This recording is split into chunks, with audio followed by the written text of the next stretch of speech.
Okay. Now, bottom of the deck, we've got Seven of Arrows. Seven of Arrows is insecurity, anxiety. This is kind of head trip. If you'll look at, there's some kind of energy up here at the top of this person's crown chakra. There's arrows flying in. These look like ghosts and skeletons riding ghost horses. Again, that kind of plays in with the mind playing tricks on you, imagination. For some of you, it may be soundly based in other people, but typically this card indicates that there's something going on in your mind. Anxieties and insecurities about the way that you're thinking or processing your situation. Again, doesn't mean that there's not real stress going on, but it could be that you're playing a role in your emotional distress. It's a very human, very normal thing for us to do, but sometimes we can take the situation and make it even worse by the way we think about it. Arrows is the suit of air. So anytime you're dealing with the air suit, you're dealing with your thoughts, your logic, information, that sort of air elemental. So again, be careful how you're thinking about a situation. We see here up on our top row, we see responsibility, we see burden, we see issue, right? Having to do with the daily grind, the struggle of your day-to-day reality. This is a heavy burden. Typically, it relates to the hearth fires. It relates to the home. You see kind of the teepee here. This person's back is bent, but they're walking towards that. The responsibilities that you're taking on are because you're trying to take care of your home and your family life. Now, 10 indicates a sense of completion. So it could be that these are behind you. In the position it's in, it's kind of moving towards the past tense, but it's been something that's been on your mind. You've been focusing on your responsibilities because you've had a lot of things going on. With this card, there's also a sense, I shouldn't have put this stuff in the plants, I suppose, but it's whatever. I'm trying to use my light in this room better. It's not really working out all that well, but I can't do the lamp and the space heater at the same time, and it's freezing up here. Anyhow, we've got the Strength card. Strength is related to the Leo suit. Doesn't have to specifically be a Leo, but this is about strength of inner character. Inner character. So you've been coming from this period of time where you've been feeling burdened and having a lot of responsibility. There may be other options for you in how you're dealing. Tapping into that internal strength. Delegating. Sometimes, knowing which battle to fight is half the battle. You don't have to take on them all. Choose your battles wisely, and that can help you alleviate. I'm also feeling that for a lot of you, you may need to be delegating some of the responsibilities that you otherwise would do yourself. It may be better to ask or allow for your kids, your partner, whoever lives with you, to take on some of those responsibilities. Even if they don't do as well as you would do if you did it, it may not even matter in the long and short of it. People will get better at doing tasks the more practice they have with that. So be careful you're not overburdening yourself to take on somebody else's burdens. And then we see this energy of hearth fire.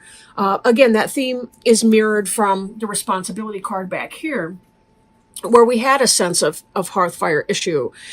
Strength and Leo, I will note, is associated with the heart chakra. So is the Eight of Wands hearth fire card. That's very much about heart chakra issues. So if you feel that you don't deserve to have your family help you with things, take on additional tasks and chores at home, or other types of responsibilities, that could be because you're having an issue with self-love.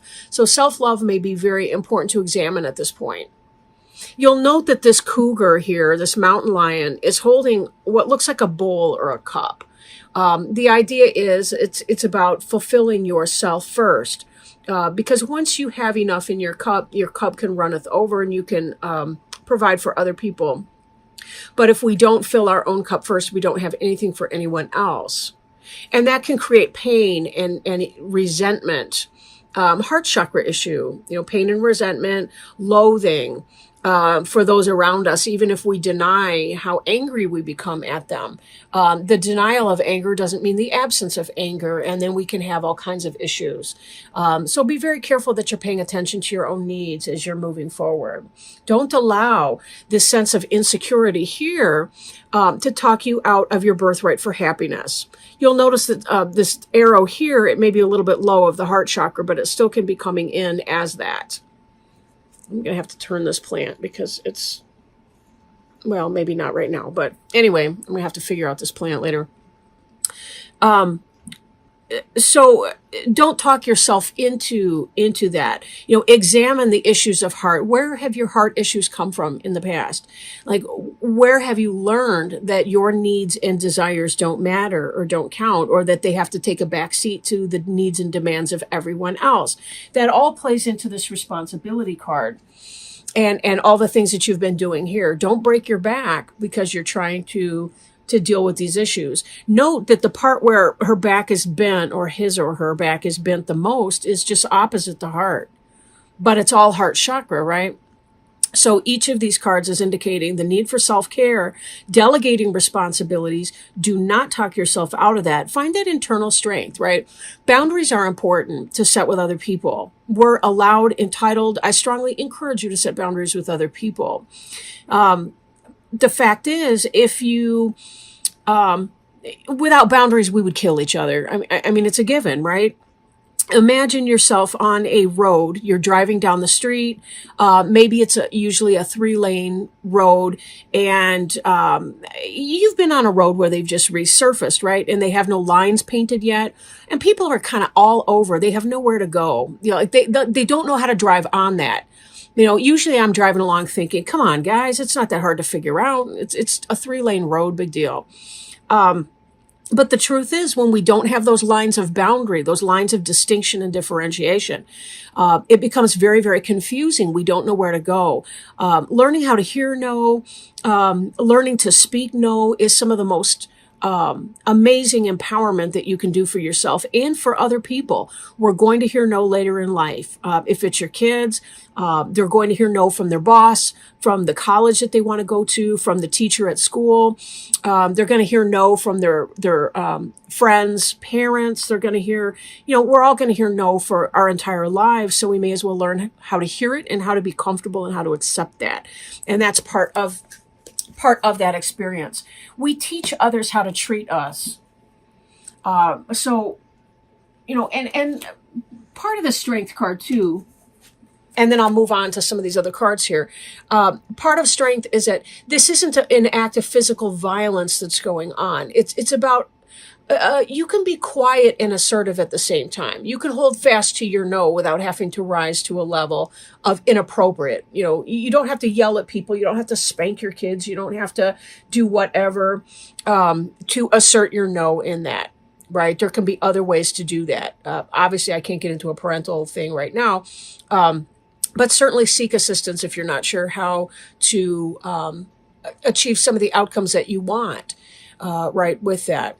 Usually it's enough to withhold something that your kid likes, or to apply something that they like. Very, very basic behaviorism to encourage participation from the family. But you may have to have some community meetings to figure out what that means. So don't be afraid to come into your power, because when you assert your power, you're modeling strong assertion to other people. It does not mean that you're taking their power away. You're just saying, look, this is where I end and you begin, and you're not allowed to cross over into that line.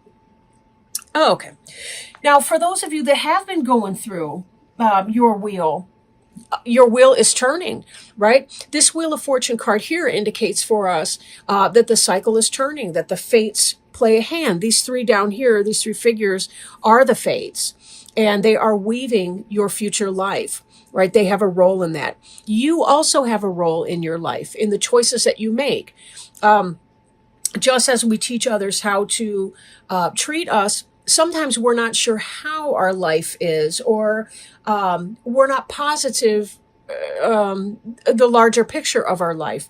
But we have to kind of look back at our life. We sort of have to look backwards to be able to see where we've been and find out what the direction is to that. And there can be that sense of blindness, like I don't really know where I'm going or what I'm doing. But it's sometimes is easiest when we look back and reflect, and certainly take that time to do that. That's all part of it. Looking and seeing where we've gone, knowing that there's a balance to the things that we do, that there are things that are beyond our control. But this Wheel of Fortune card tends to be about good luck, fate taking a hand. If it's meant for you, it will happen. You will not miss the opportunities that are destined for you. That's what destiny means. Sometimes we can slow a process down, but eventually we will get to our destiny because it's just the way that it's supposed to be. So this is all part of that. But something is taking a hand in it. The fates are taking a hand in your future and what's going to be kind of playing out. Now, this Page of Wands here is called a stoat. A stoat is a mustelid, which is a member of the mink family. They're the musk-producing mammals, like minks and weasels and that sort of thing. Page of Wands is fire. So that can be kind of that Aries, Leo, Sagittarius energy. But it tends to be some kind of passion that's coming into action. For some of you, if we're looking at a career thing, and I do want to bring in our Knight of Wands, which is Fox, this is a progression. Some kind of fate comes into play, and something that you've been feeling passionate about, that you've been wanting to get in motion in the way of either relationship, a new relationship, or it could be a new passionate start in your business, whatever life phase you're in right now. Fate is playing a hand, and you're seeing this develop.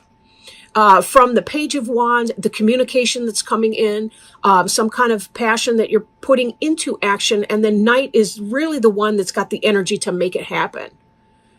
So this is a progression. This is about something that's manifesting for you, that you feel very passionate about, that has your fire energy up. Because again, that's what Wands is all about, fire energy. And Wheel of Fortune indicates that it's fated to happen. You guys have been patiently waiting. If I remember from your last reading that I did, something was delayed coming in. This looks to me exactly as though, I love this plant, but it's grown big, like even in the 2 weeks since the last reading. But anyhow, something that you've been passionate about is coming in. And there's no question about that. Now, the Knight of Wands there, the fox, kind of looking towards the rear. That to me has to do with the Wheel of Fortune, how we look back on our life and we see the patterns like, oh yeah. So there may be a little bit of that element as well that's coming in. And then interestingly enough, we do have the Queen of Wands, but we'll get into that coming up here in a moment. Three of Cups, joy, celebration, right?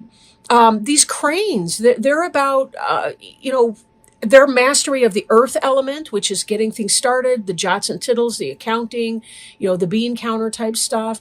There are also water, they receive nutrition from the water in that they fish and they pull up their food from inside the water. That's why they have these long wading legs, but they can also fly. So they're a really great balance between those three elements there. Perfect to grace our Three of Cups card. Cups is water. That's about joy, emotion, celebration, spirit. What a happy card for those of you. You're celebrating because you've been taking on all these burdens and this responsibility, but fate is taking a hand in it. And whatever it is that you've been trying to do, to juggle, to balance, it is coming through for you. This stuff is happening. But because you're having expansion in this other area, it will be necessary for you to kind of set some chore charts or what have you at home, come up to some agreements with your partner or your roommate or whoever you're living with, to be sure that you can focus some of this attention on what's developing, what's blooming. On a really great note, we move from joy to balance energy. This is a wonderful card. This balance energy is yin and yang polarity. This is about giving birth to a new project, a new design. This could be for some of you a literal pregnancy. There's always that as well as a possibility. Especially when we have all these, Page of Wands, Knight of Wands energy. We got this Queen of Wands coming up here too. And Queen of Wands is a rabbit. And she's got her egg right here. So for some of you, it can be a literal pregnancy. So double down if you're not interested in having a child right now.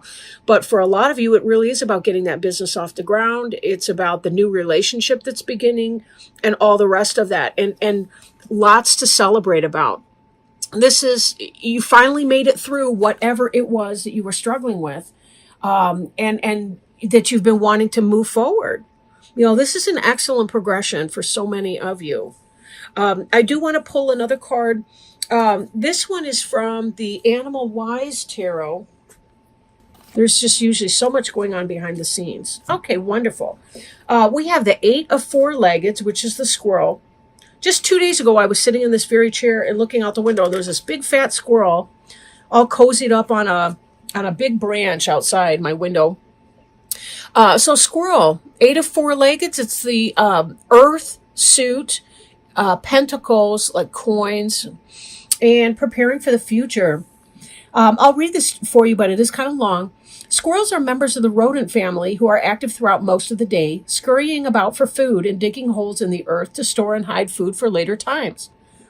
Although squirrels are not signs of great monetary gain or prosperity, at this time its appearance serves as a strong reminder we are on the right track, laying the foundation and making the right preparations to enable us to succeed and prosper in the future. Squirrel reminds us to stay dedicated to our goals. If we persevere, we will succeed. There are 2 main types of squirrels, and both types are sociable, although neither like strange squirrels within their home environments. The red squirrels are the sentinels who chatter and scold loudly when strangers or intruders appear. This signals the presence of something different in the area to warn not only other squirrels, but also other animals as well. Because of this, squirrel reminds us to be alert and to persevere without allowing ourselves to be distracted. The gray squirrel is the most common and the most enthusiastic. They do not hibernate but build a nest, usually ball-shaped, for storing food and where it can survive comfortably throughout the winter. Again, squirrels are a reminder to prepare ourselves for possibilities in the future. All squirrels are very communicative with loud chatter, whether playing or sending out warnings. They also have a subtle body language, using their tails to communicate messages as well. When squirrel appears, it is a reminder to develop our communication skills because these must be an important part of our preparations. Again, this makes me think of before when we're talking about responsibility and strength and hearthfire, and taking that information to communicate to your family what your needs are and how they need to help chip in as you're beginning to get your new endeavor up and underway. Questions to ask. Are we looking for shortcuts or a fast food approach to success? Are we looking for the quick and easy? Are we not making proper preparations? Are we too active or too busy, manifesting workaholic energy? Are we not really planning for the future? Are we too erratic in our activities, running to and fro and not really accomplishing anything? Do we need to save at this time? Right? So these are some questions to ask, anytime that you come into squirrel energy, because they really do have that groundwork that they're laying, right? And that's what you've been seeing here. So it's kind of like when you take a few steps right now, it'll save you some steps in the future. There was an old saying, a stitch in time saves 9, meaning you notice a small tear, sew it up right now because it'll take a stitch or 2 instead of having to redo the entire coat later on when it's lying in threads on the floor.